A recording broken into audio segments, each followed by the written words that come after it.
Hey there, it's Aubrey. I just wanted to clear up some confusion there was about this video. It surprised me how many people got a little bit confused about how I talked about tithing donations are anonymous, and then the fact that you need to fill out a little form when you donate the tithing. Basically, let me explain it in terms of a general nonprofit organization. Say there's a nonprofit organization about curing cancer, perhaps. A lot of people will donate to that organization and they'll get their names printed, on a wall plaque, or they'll have their names printed on a monument or on bricks or something like that. But some people like to remain anonymous. That doesn't mean that the nonprofit organization for cancer has no idea who donated the money. It means the organization knows the name of the donator, but doesn't make the name public. That's how the donator remains anonymous. It works the same way in the church. Of course, the church has to keep accounting records. They are a nonprofit organization. They have to keep accounting records so they can show their charitable contributions that they received to the government and thus retain their tax-exempt status. That's just what you have to do. You know this if you've taken an accounting class. But when members donate, of course, they put their names on the slip and put money in an envelope or a check to give to the bishop or a bishop's counselor. But the congregation of the church, fellow members and neighbors, don't know how much you donated. They don't even know if you paid your tithing or not.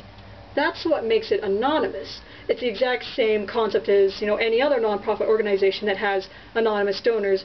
We just try to make sure that all donators to the church are anonymous donators, because we don't want people to feel pressured or guilty or things like that.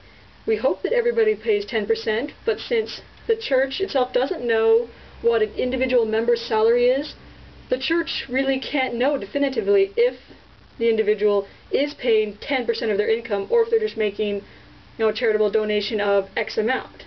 Anyway, I hope that clears it up. So it's anonymous, but not in the fact that nobody knows where any of the money is coming from. Church has to keep records. I mean, it's all for accounting purposes. Plus, at the end of the year, the church will print out a form for each individual in each ward, and in a private conference, the bishop will give that paper to that individual so they can then claim a tax-deductible contribution, and they know exactly how much they donated. So basically, all these records are kept for tax purposes to help both the church, so they can file their accounting and such, and then in the end of the year to give to the members, so if the members want to, they can claim it as a tax-deductible charitable donation. And it's anonymous because unless you tell somebody else who is a member, nobody knows how much you donated. So it's anonymous. Anyway, I hope that clears up the confusion. It seemed like a lot of people were jumping on that point, and so just wanted to clarify that. Anyway, any other questions, just let me know. Thanks.